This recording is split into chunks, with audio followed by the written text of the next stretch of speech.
በዛሬው ቪዲዮ ላይ እነዚህን 7 የህልም ፍቺዎችን ይዤላችሁ መጥቻለሁ። የመጀመሪያው ፍራፍሬ ስታዩ፣ ሁለተኛ እንጀራ በህልም ስታዩ፣ ሶስተኛ የብረት ጫማ ስታዩ ወይ ስታደርጉ ማየት፣ አራተኛ በህዝብ ታክሲ ስትሳፈሩ ስታዩ፣ አምስተኛ ታዋቂ ወይም ዝነኛ ሰው ስታዩ፣ ስድስተኛ አጥር ወይ ቅጥር መዝለል በህልም ማየት፣ ሰባተኛ የራስን ልጅ በህልሞቻችሁ ስታዩ ጌታ እግዚአብሔር ምን ብሎ እየተናገራችሁ ነው። ጸጋና ሰላም ይብዛላችሁ የዚህ ሚዲያ ወዳጆች። ጌታ ኢየሱስ ክርስቶስ በነገሩ ሊባርካችሁ። ይህንን ቪዲዮ እየሰራው ወደ እናንተ የማቀርበው እኔ አገልጋይ በረከት ነኝ። ይህንን ቪዲዮ ስትጀምሩ ላይክ በማድረግ እንድትጀምሩ፣ ሀሳባችሁን ኮመንት ላይ በመጻፍ የጻፋችሁልኝን ሀሳብ ደግሞ እያየሁኝ ህልሞችን የምሰራላችሁ ይሆናል። ለቤቱ አዲስ ይሆናችሁ ሰብስክራይብ እና የደውል ምልክቷን ተጫኑ። አሁን ወደ ህልሙና ፍቺው እንሄዳለን።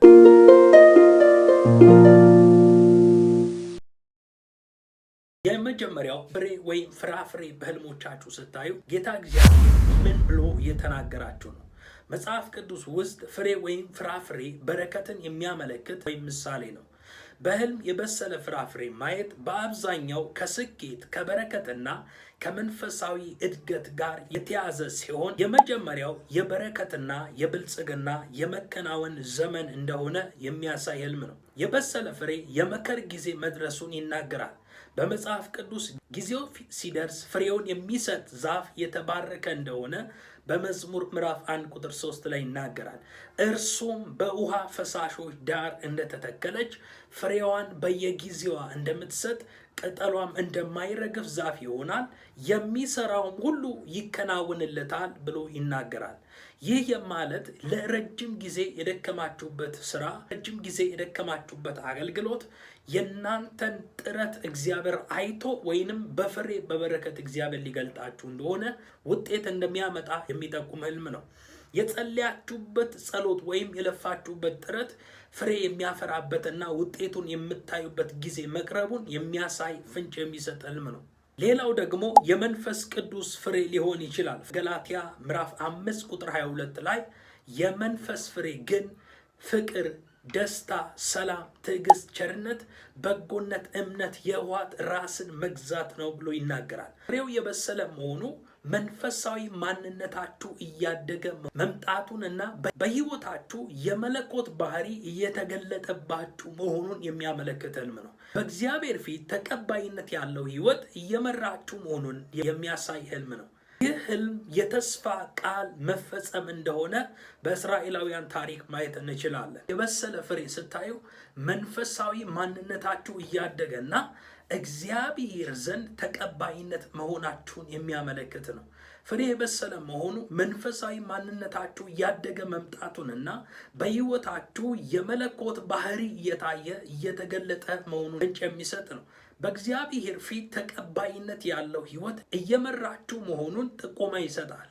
ይህ ህልም የተስፋ ቃል መፈጸም ነው። እስራኤላውያን ወደ ተስፋይቱ ምድር ከመግባታቸው በፊት ሰላዮች ግዙፍና የበሰለ የወይን ዘለላ ይዘው እንደመጡ በዘኍልቍ ምዕራፍ 13 ቁጥር 23 ላይ ይናገራል። ወደ ኤሽኮልም ሸለቆ መጡ። ከዚያም ከወይን አንድ ዘለላ የነበረውን አረግ ቆረጡ። ሁለቱም ሰዎች በሎጊያ ተሸከሙ። ደግሞም ከሮማኑ ከበለሱም አመጡ ይላል። እግዚአብሔር የገባላችሁ የተስፋ ቃል ወደ መፈጸሙ መቃረቡንና ወተትና ማር ወደምታፈስበት ወደ ተስፋይቱ ምድር ወይንም እግዚአብሔር ወደ ተናገራችሁ ምድር እየገሰገሳችሁ ወደሚበልጠው የህይወት ምዕራፍ ውስጥ ልትቀላቀሉ መሆኑን የሚያበስር መልእክት ነው። በቅርቡ ልባችሁን ደስ የሚያሰኝ የምስራች እንደምትሰሙና በቤታችሁ የደስታ ድባብ እንደሚሰፍን የሚያሳይ ነው። ፍሬውን እየቀጠፋችሁ እየበጠሳችሁ ከሆነ እድሎችን የመጠቀምና የድካማችሁ ውጤት የመብላት ስልጣን እንደተሰጣችሁ የሚያመለክት ህልም ነው።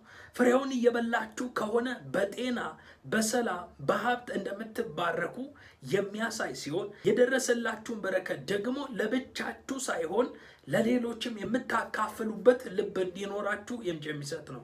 ፍሬውን ዛፍ ላይ ተንጠልጥሎ ካያችሁት ገና ያልተነኩና የሚጠብቃችሁ ታላላቅ እድሎች እንዳሉ የሚያመለክት ህልም ነው። ፍሬው የተበላሸ ከሆነ በበረከታችሁ ላይ የሚቀኑ ወይም ውጤታችሁን ሊያበላሹ የሚፈልጉ መንፈሳዊ ብሎች ወይም መንፈሳዊ ተጽዕኖ ስላለ በጸሎት መትጋት እንዳለባችሁ የሚያስጠነቅቅ ህልም ነው። ሁለተኛ፣ በህልሞቻችሁ እንጀራ ማየት። በመጽሐፍ ቅዱስ ውስጥ በተለይ እንደ እንጀራ ያለ የዕለት ጉርስ እጅግ አስፈላጊና መንፈሳዊ ትርጉም ያለው ምልክት ነው። እንጀራ የህይወት ቀጣይነት፣ የበረከትና የእግዚአብሔር አቅርቦት ተምሳሌት እንደሆነ ፍንጭ ይሰጣል። በህልም እንጀራ ማየት የመጀመሪያው የህይወት እንጀራ ማለት በዮሐንስ ወንጌል ምዕራፍ 6 ቁጥር 35 ላይ ኢየሱስ ክርስቶስ የህይወት እንጀራ እኔ ነኝ ብሏል። ይህ ህልም ነፍሳችሁ መንፈሳዊ ምግብ እንደራባትና ወደ እግዚአብሔር ቃል መጠጋት እንዳለባችሁ የሚጠቁም ህልም ሊሆን ይችላል። ይህ የእግዚአብሔር ጥሪ ነው። ጥሪውም ደግሞ ከመጽሐፍ ቅዱስ ጋር ወይም ወደ እግዚአብሔር ቃል ነፍሳችሁ እንድታስጠጉ ወደ እግዚአብሔር እንድትቀርቡ የቀረበላችሁ የነፍስ ጥሪ ነው። ሌላው ደግሞ መለኮታዊ አቅርቦት እንደሆነ ፍንጭ ይሰጣል። እግዚአብሔር ለእስራኤላውያን በገዛ ምድራቸው መና ወይም የሰማይ እንጀራ እንዳወረደላቸው መጽሐፍ ቅዱስ ይናገራል። እንጀራ ማየት የእግዚአብሔር እጅ ከእናንተ ጋር መሆኑን የሚያመለክት ህልም ነው። በስጋዊም ይሁን በመንፈሳዊ ህይወታችሁ የሚያስፈልጋችሁ ነገር ገንዘብ ሊሆን ይችላል፣ ስራ ሊሆን ይችላል፣ ጤና ሊሆን ይችላል። እግዚአብሔር እንደሚሰጣችሁና በየዕለቱ በእያንዳንዱ ነገር ላይ አቅርቦት እንደሚዘጋጅ የሚያመለክት የተስፋ ቃል ነው። ይህንን ህልም ማየት አንድነትና ፍቅር ሊሆን ይችላል። በመጽሐፍ ቅዱስ እንጀራ መቁረስ የአንድነትና የፍቅር ምልክት ነው። የቀደሙት ክርስቲያኖች ሐዋርያት ሥራ ምዕራፍ 2 ቁጥር 46 ላይ እንጀራውንም እየቆረሱ ይመገቡ ነበር ይላል። ይህ የሚያሳየው እንጀራ ባያችሁ ጊዜ አንድነትን የሚያመለክት ነው። ከቤተ ክርስቲያን ሰዎች ጋር፣ ከቤተሰብ፣ ከወዳጆች ወይም ከምታምኑ ማህበረሰብ ጋር ያላችሁ ግንኙነት እንደሚባረክና ሰላምና ስምምነት እንደሚሰፍን የሚያመለክት ነው። በሌላ በኩል ደግሞ ይህ ህልም የድካማችሁን ውጤት ሊያመለክት ይችላል። መጽሐፍ ቅዱስ መዝሙር 128 ቁጥር 2 ላይ የእጅን ስራ ትበላለህ፣ ምስጉን መልካምም ይሆንልሃል ይላል። በአገልግሎት ቢሆን በስራ ቢሆን ስኬታማ እንደምትሆኑና የለፋችሁበትን የጥረታችሁን ፍሬ እንደምታገኙ እንደምትመገቡ የሚናገር መልእክት ነው። ትኩስና ንጹህ እንጀራ በህልም ማየት በአዲስ በረከት፣ መልካም ትኩስ ዜና፣ ጤና እና የምስራች ወደ ህይወታችሁ እየመጣ መሆኑን ያሳያል።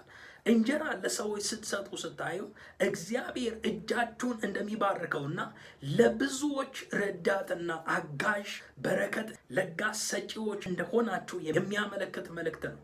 እንጀራ ስትጋግሩ ማየት ለወደፊት ህይወታችሁ ጠቃሚ መሰረት እየጣላችሁ መሆኑንና ድካማችሁ ውጤት እንደሚያመጣ የሚያመለክት ህልም ነው።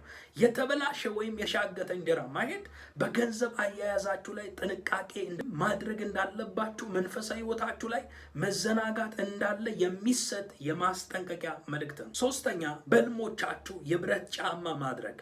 በመጽሐፍ ቅዱስ ውስጥ ብረት የጥንካሬ የጽናትን ምልክት ሊሆን ይችላል። ጫማ ደግሞ የህይወት ጉዞን ያመለክታል። ዝግጁነትንና ስልጣንን የሚያመለክት ፍንጭ የሚሰጥ ነው። በህልም የብረት ጫማ ማድረግ እጅግ ጠንካራ መንፈሳዊ መለኮታዊ ጥበቃና ኃይልን ያሳያል።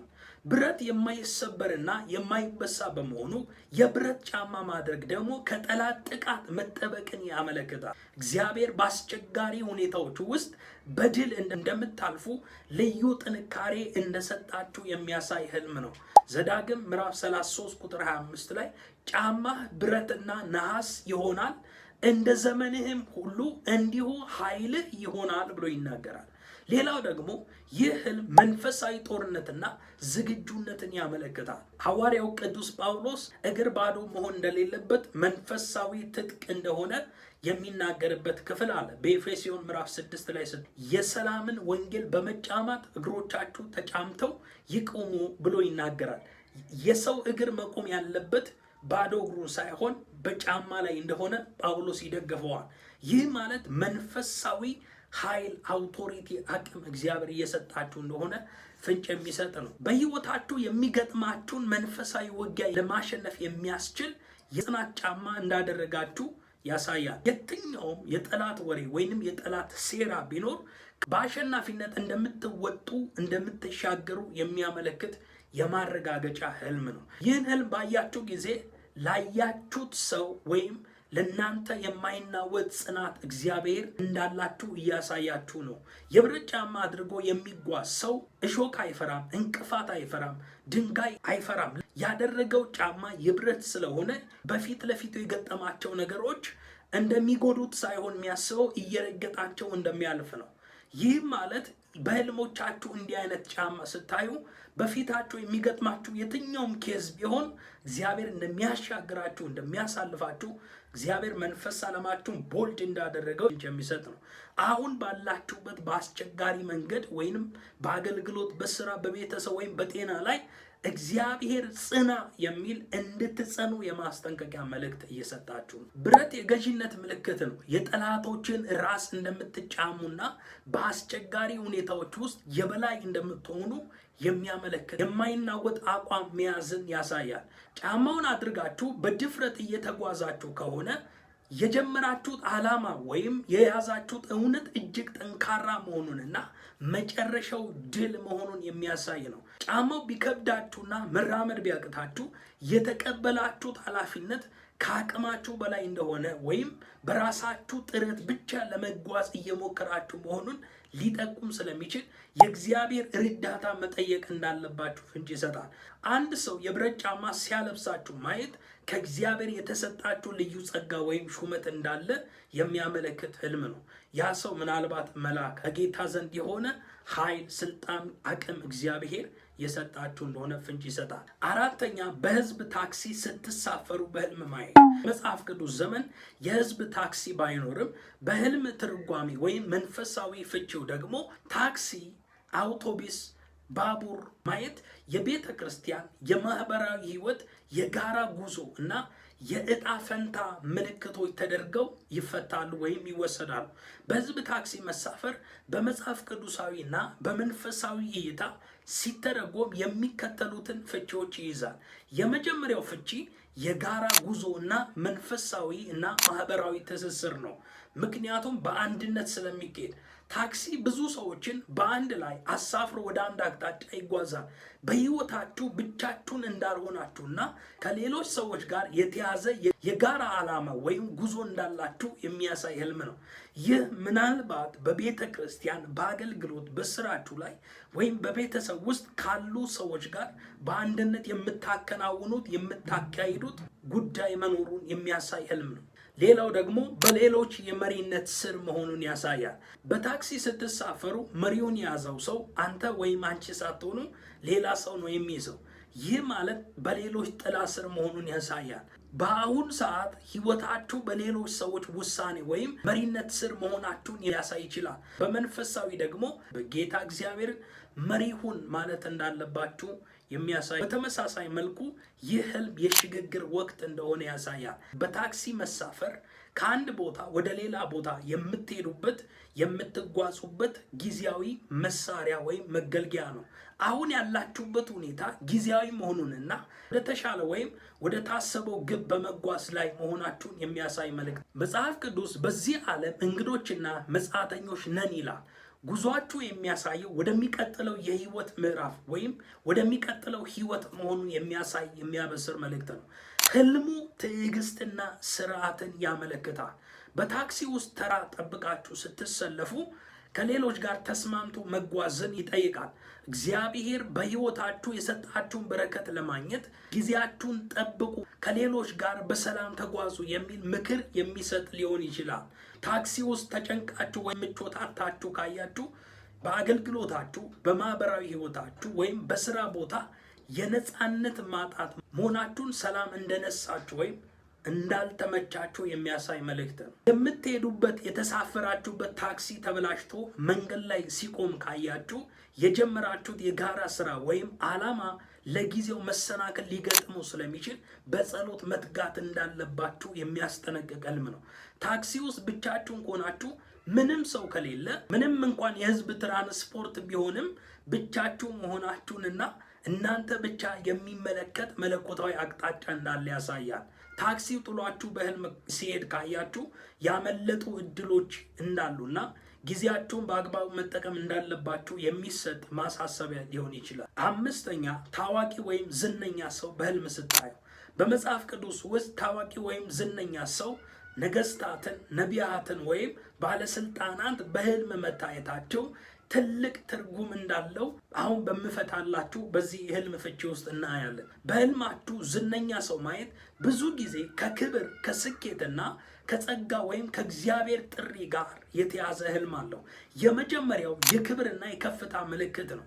መጽሐፍ ቅዱስ በስራው የሚተጋን ሰው አየህን ብሎ ይናገራል። ከዛ እንዲህ ይላል፣ በነገስታት ፊት ይቆማል ብሎ ምሳሌ ምዕራፍ 22 ቁጥር 29 ላይ ይናገራል። በስራችሁ፣ በቤተ ክርስቲያን፣ በአገልግሎታችሁ ወይም በማህበራዊ ህይወታችሁ ከፍ ያለ ቦታ ላይ እንደሚሰጣችሁ የሚያመለክት ነው። እግዚአብሔር በሰዎች ፊት ሞገስንና እውቅና ሊሰጣችሁ እየፈለገ መሆኑን የሚጠቁም የምስራች መልእክት ሊሆን ይችላል።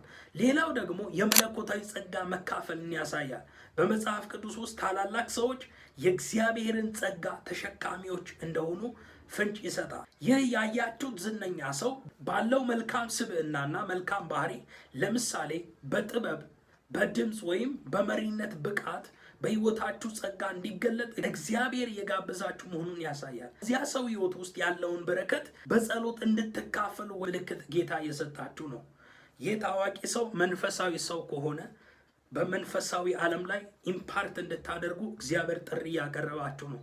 ዓለማዊ ታላቅ ሰው ህዝብ የሚመራ ህዝብ የሚመግብ ሀገር የሚመራ ከሆነ እግዚአብሔር አምላክ በዚህ ዓለም ሲስተም ወይም በዚህ ዓለም ስርዓት ውስጥ ሊሰጣችሁ ያለ ከፍታ እንዳለ ፍንጭ የሚሰጥ ነው። ይህንን ህልም ስታዩ ለትልቅ ዓላማ እግዚአብሔር እየመረጣችሁ እንደሆነ ፍንጭ ይሰጣል። ዮሴፍ በህልሙ ፀሐይና ጨረቃ ከዋክብት ሲሰግዱለት አይቷል። በዘፍጥረት ምዕራፍ 37 ላይ ሲናገር እነዚህ ጨረቃና ከዋክብት የክብር ምልክቶች በህልሙ ሲሰግዱለት እንዳየ መጽሐፍ ቅዱስ ይናገራል። ጨረቃና ከዋክብት ሲሰግዱልኝ አየው አለ። በሌላ ክፍል ላይ የአንዱ የኮከብ ክብር ከሌላው የኮከብ ክብር ይበልጣል ይላል። ከዋክብቶችን ማየት ክብር እንደሆነ ፍንጭ የሚሰጥ መልእክት አለው። እነዚህ ጨረቃና ከዋክብት የክብር ምልክቶች በህልሙ ሲሰግዱለት አይቷል። ዝነኛ ሰው ለብዙዎች የምትተርፉ ተጽዕኖ ፈጣሪና ትልቅ ዓላማ ያላችሁ ሰው መሆናችሁ ሊጠቁም ይችላል። እግዚአብሔር ካላችሁበት ዝቅተኛ ቦታ አንስቶ ለታላቅ ስራ እያዘጋጃችሁ መሆኑን ያሳያል።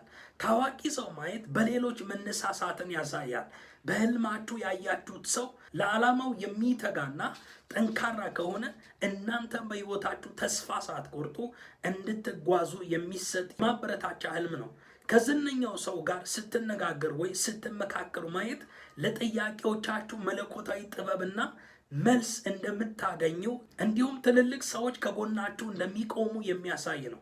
ዝነኛው ሰው ስጦታ ሲሰጣችሁ ማየት ካልጠበቃችሁበት አቅጣጫ ትልቅ እድል ወይም በረከት እንደሚመጣላችሁ ያበስራል። ከዝነኛው ሰው ጋር ስትጣሉ ወይም ሲርቃችሁ ማየት በትዕቢት ወይም በራስ መተማመን ማጣት ምክንያት እድሎቻችሁ እንዳልፋችሁ ጥንቃቄ እንድታደርጉ የሚሰጥ የማስጠንቀቂያ መልእክት ሊሆን ይችላል። ዝነኛ ሰው በህልም ሲሞት ማየት በህይወታችሁ ውስጥ ያለ አንድ የቆየ ምዕራፍ ማብቃቱንና አዲስ ነገር መጀመሩን ሊያመለክት ይችላል። ስድስተኛ በህልሞቻችሁ አጥር ወይ ቅጥር ስትዘሉ ማየት። ስድስተኛ በህልሞቻችሁ አጥር ወይም ቅጥር መዝለል።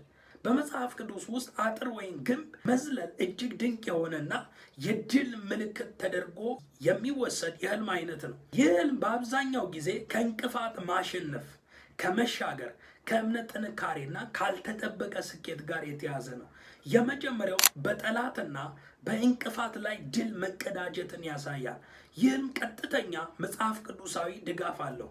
መጽሐፍ ቅዱስ መዝሙር ምዕራፍ 18 ቁጥር 29 ላይ በአንተ ከጥፋት እድናለሁ በአምላኬም ቅጥሩን እዘላለሁ ብሎ ይናገራል። በህይወታችሁ ፊት ለፊት የተደቀኑባችሁን ትልልቅ የሚመስሉ ተራሮችን፣ በህይወታችሁ ፊት ለፊት የተደቀኑባችሁን ትልልቅ ችግሮች፣ የጠላት ሴራ ወይም የማይታለፉ የሚመስሉ የኑሮ መሰናክሎች በእግዚአብሔር ረድኤት ወይም በእግዚአብሔር ኃይል እንደሚወገዱና እንደምታሸንፏቸው ያበስራል።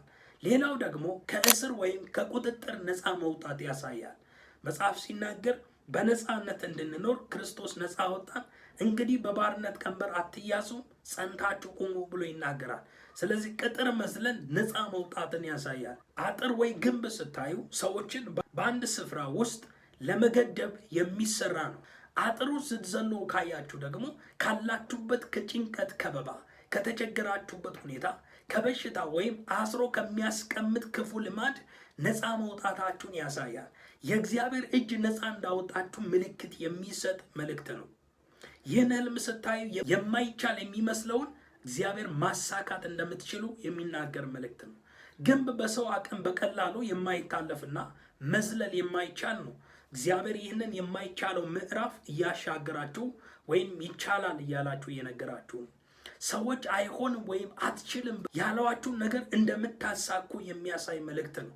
በስራ ቢሆን አገልግሎታችሁ ካልጠበቃችሁበት አቅጣጫ ትልቅ ስኬት እንደሚመጣና ብዙዎችን እንደምታስደንቁ የሚጠቁም ህልም ነው።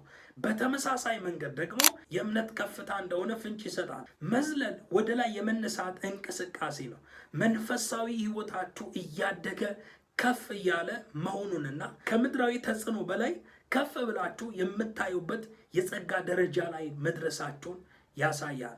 በቀላሉ ካለፋችሁ ደግሞ የሚገጥሟችሁን ፈተና ምንም ያህል ከባድ ቢመስልም እግዚአብሔር ነገሮችን እንደሚያቃናላችሁና ያለምንም መሸነፍ በድል እንደምታልፉ የሚያሳይ መልእክት ነው። ዘላችሁ ማዶ ስትደርሱ ወይም ለምለም ስፍራ፣ ለምለም ቦታ ማየት ከፈተናዎች በኋላ ታላቅ በረከት፣ ሰላም፣ እረፍት እንደሚጠብቃችሁ የሚያሳይ ምስራች ነው። መዝለል አቅቷችሁ ተመልሳችሁ መውደቅ በራሳችሁ ጉልበት ብቻ ለመታገል እየሞከራችሁ መሆኑን ስለሚጠቁም እግዚአብሔር እንዲረዳችሁ መጸለይ እንዳለባችሁ ፍንጭ ይሰጣል። ሰባተኛ በህልም የራስን ልጅ ማየት። ብዙዎቻችሁ በህልሞቻችሁ የራሳችሁን ልጅ ልታዩ ትችላላችሁ። በመጽሐፍ ቅዱስ ውስጥ ልጅ የእግዚአብሔር ጸጋ፣ የበረከት፣ የርስት፣ የተስፋና የኃላፊነት ምልክቶች ናቸው። የራስን ልጅ በህልም ማየት እንደ ህልሙ ሁኔታና እንደ ልጁ እድሜው የተለያየ መንፈሳዊ ትርጉም ሊኖሩ ይችላል። የመጀመሪያው የራስን ልጅ ማየት መለኮታዊ በረከትና ርስት ነው። በመጽሐፍ ቅዱስ እነሆ ልጆች እግዚአብሔር ስጦታ ናቸው፣ የሆድም ፍሬ የእርሱ ዋጋ ነው ብሎ ይናገራል። መዝሙር 127 ቁጥር 3 ላይ ልጅህን በህልም ሲደሰት ማየት ወይም ተከብሮ ካያችሁ በቤታችሁና በኑሯችሁ ላይ የእግዚአብሔር በረከት፣ የእግዚአብሔር ጸጋ፣ የእግዚአብሔር ሰላም መኖሩን ያሳያል። እንዲሁም ለወደፊት ህይወታችሁ ተስፋ የሚሆን የምስራች መልእክት እንደምትሰሙ የሚጠቁም ህልም ነው። ሌላው ደግሞ አዲስ ጅማሬ ወይም ፕሮጀክት ነው። እግዚአብሔር ለራሳችሁ አዲስ ነገር ሊያስጀምራችሁ ከእናንተ ወጥቶ ሊታይ ሊገለጥ ያለ ኬስ እንዳለ ጌታ እየተናገራል። ልጅ ማየት አዲስ ህይወት እንደመሆኑ በህልም ማየት ደግሞ እናንተ በምታከናውኑት ስራ ወይም በጀመራችሁት አዲስ ነገር ላይ ያላችሁን ሁኔታ ሊወክል ይችላል። ልጁ እያደገ ወይም እየተጫወተ ከሆነ የጀመራችሁት የስራ ወይም የህይወት ዓላማ ፍሬ እያፈራ መሆኑን ያሳያል። ልጆች የወላጆቻቸውን እንክብካቤ ይፈልጋሉ።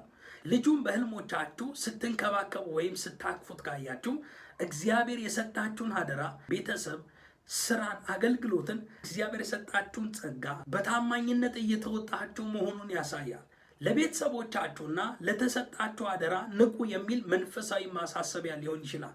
ልጃችሁ በህልም ውስጥ የእናንተን መንፈሳዊ ሁኔታ ወይም በውስጣችሁ ያለውን ጸጋ ሊወክል ይችላል። ልጁ በህልሞቻችሁ ሲያዝን ወይም ልጃችሁ በህልም ሲያዝን ማየት ምናልባት ያንተ ወይም የእናንተ መንፈሳዊ ጸጋ፣ መንፈሳዊ ህይወታችሁ እንክብካቤና ወደ እግዚአብሔር መጠጋት እንደሚያስፈልግ የሚያሳይ ፍንጭ የሚሰጥ ነው። ልጃችሁ ስቆና ተጫውቶ ካያችሁ በቅርቡ በቤታችሁ በአገልግሎታችሁ ውስጥ ትልቅ ደስታና የምስራች እንደሚመጣ የሚያሳይ ነው።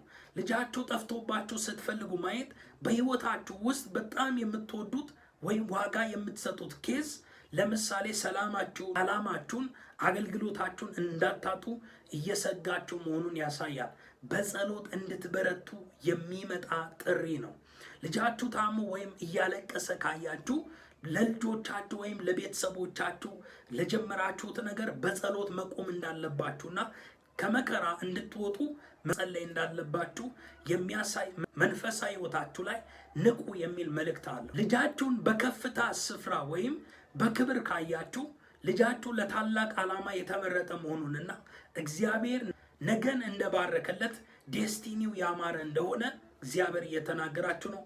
የእግዚአብሔር ጸጋ ይብዛላችሁ። ስትከታተሉ የነበራችሁ ቪዲዮ ላይክ ካላደረጋችሁ ላይክ አድርጉ፣ ኮመንት አድርጉ። አዲስ ሆናችሁ ሰብስክራይብ እና የደውል ምልክቷን ተጫኑ። በሌላ ቪዲዮ እስክንገናኝ ሻሎም፣ ተባረኩ።